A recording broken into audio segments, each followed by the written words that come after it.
The first time I laid eyes on Michael was at a college seminar. We were both there for extra credits, though our paths were quite different. He was a business major while I was pursuing literature. I was drawn to him from the moment he raised his hand and posed a challenging question to the professor.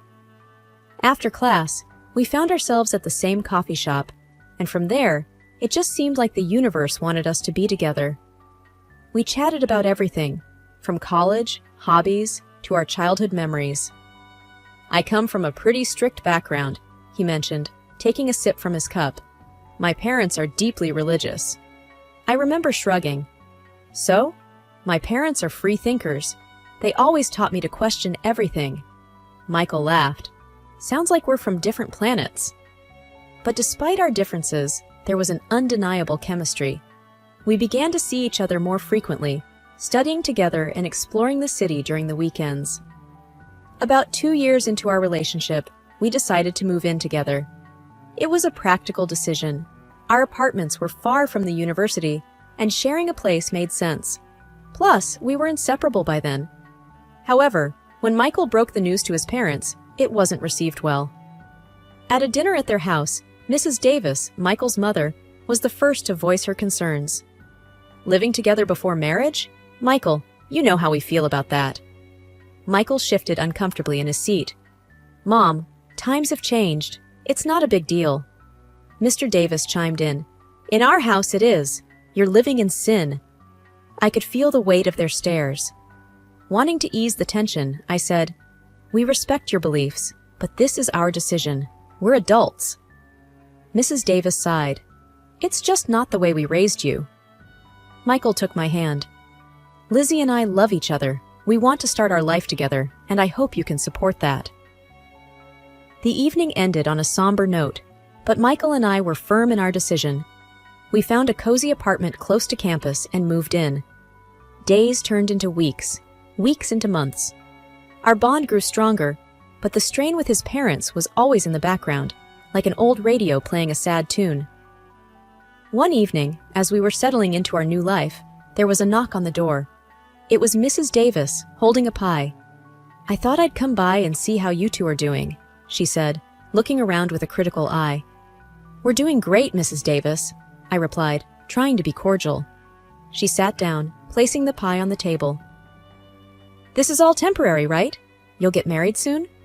Michael cleared his throat. "We haven't decided that yet, Mom." As days turned into weeks and weeks into months, the constant pressure from Michael's parents started to weigh on us. Our once carefree dates and movie nights began to have a shadow, the looming expectation of marriage. One evening, while we were making dinner together in our tiny kitchen, Michael broached the subject. "Lizzie, have you ever thought about, having a wedding?" I looked up from chopping the vegetables, surprised. "Like, for us? Are you proposing?" He smiled awkwardly, rubbing the back of his neck.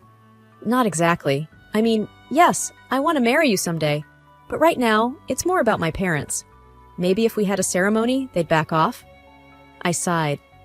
"So you're saying a wedding without the legal paperwork?" He nodded. "Just a thought. We can invite friends, make it a fun day. My parents get their wedding, and we get some peace." It wasn't the romantic proposal I'd imagined, but I understood his reasoning. "All right," I said slowly, "but on one condition. We do it our way. No big church wedding, just something small and intimate." Michael grinned, relief evident on his face. "Deal."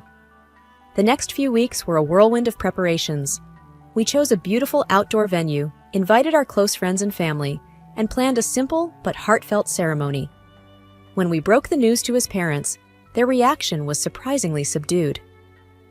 "An outdoor wedding?" Mrs. Davis asked, raising an eyebrow.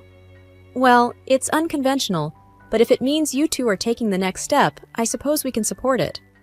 Mr. Davis added, "As long as you're committed to each other, that's what matters." The day of the wedding was sunny and bright. I wore a simple white dress, and Michael looked dashing in his suit. Our friends cheered, and even Michael's parents seemed genuinely happy. During the reception, Mrs. Davis pulled me aside. "Lizzie, I want to apologize," she began, her voice soft. "I know we've been hard on you two, but seeing you together today, I realized that love is what truly matters. I smiled, touched by her words. Thank you, Mrs. Davis. That means a lot.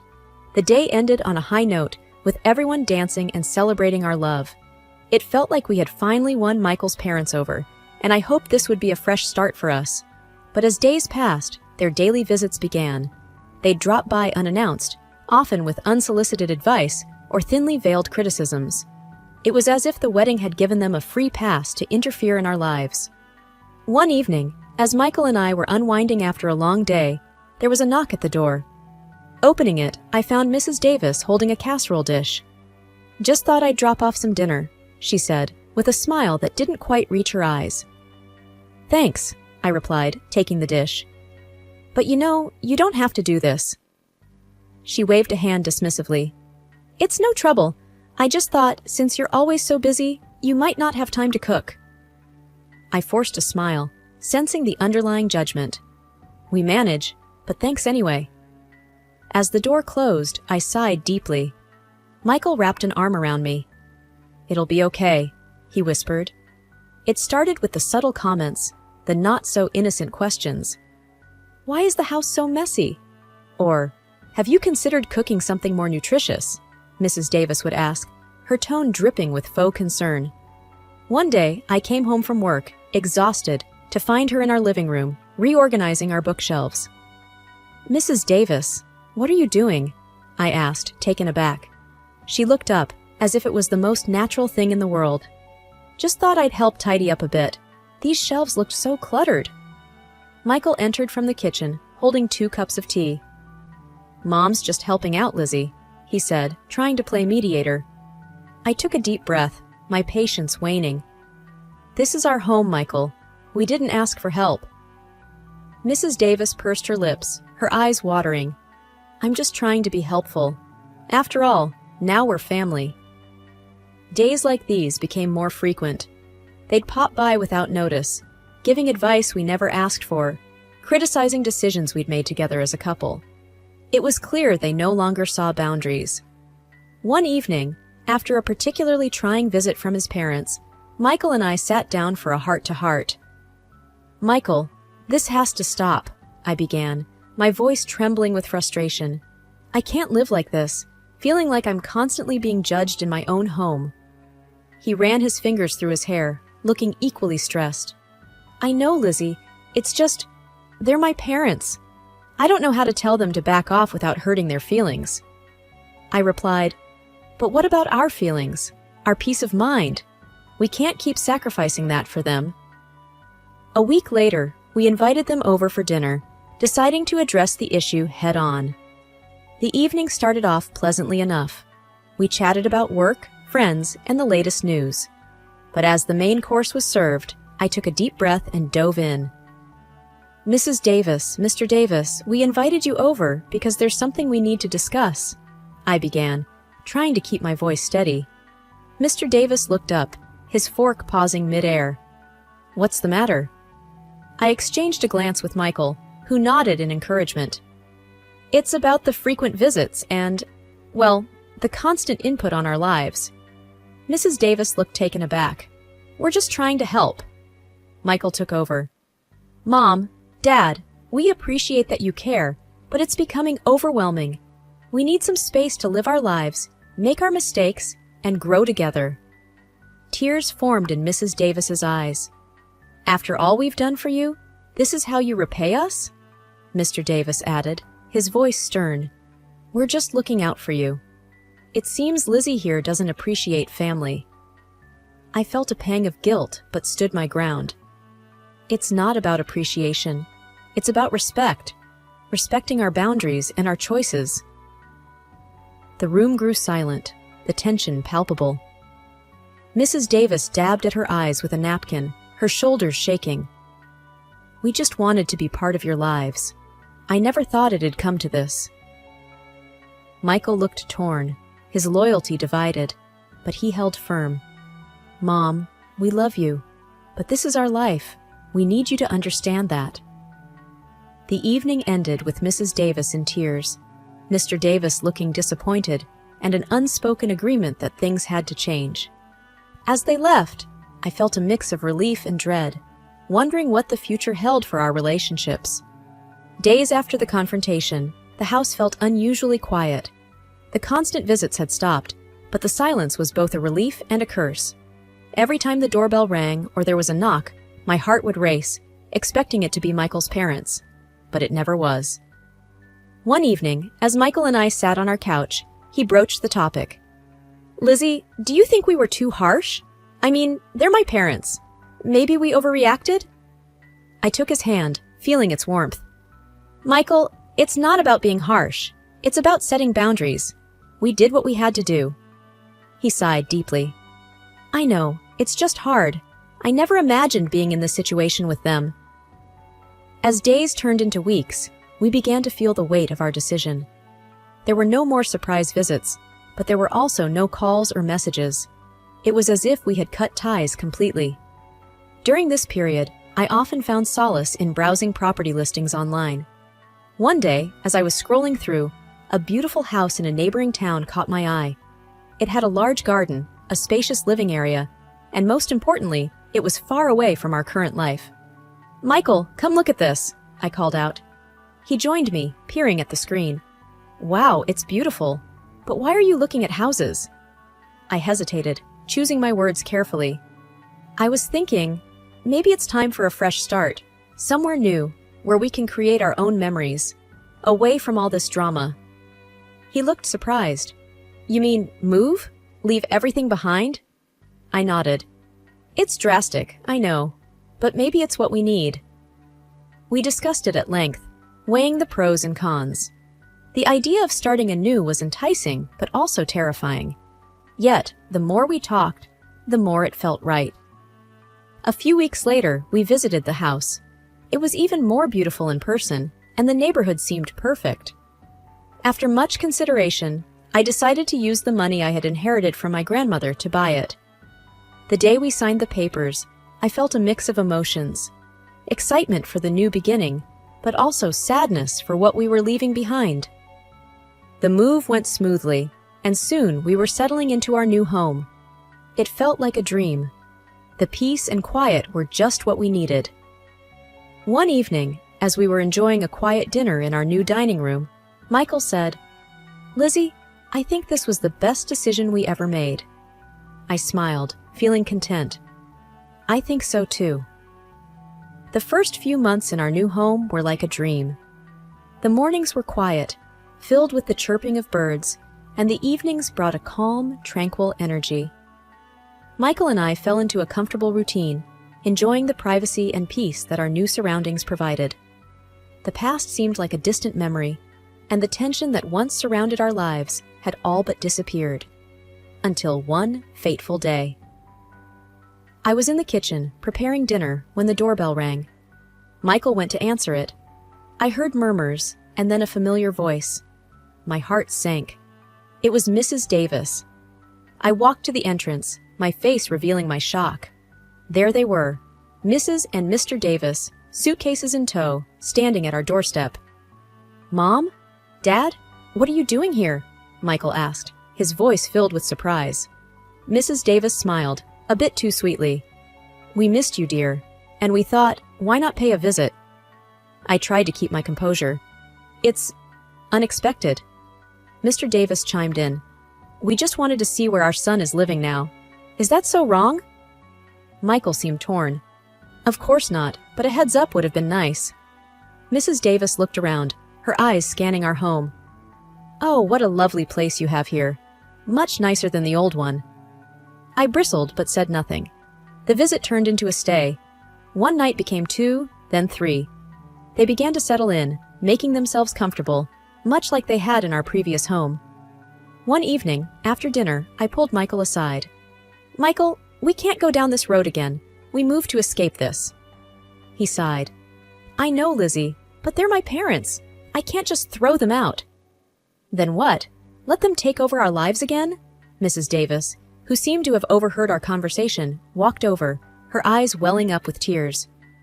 "Is that how you feel, Michael? That we're a burden?" Michael looked helplessly at me, then back at his mother. "Mom, it's not like that. We just wish you had told us you were coming." she sniffled. "We just wanted to be close to our son, but it seems we're not welcome here either." I had a sinking feeling when I heard Michael's parents mention they'd made a decision about their living situation. The two of us had recently been discussing the matter privately, hoping to find a delicate way to address the issue. Now, it seemed the matter was going to be thrust into the open. "Lizzie, Michael," Mr. Davis began, "we have some news." Michael shifted in his seat, already sensing what was coming. "Go on," he prompted.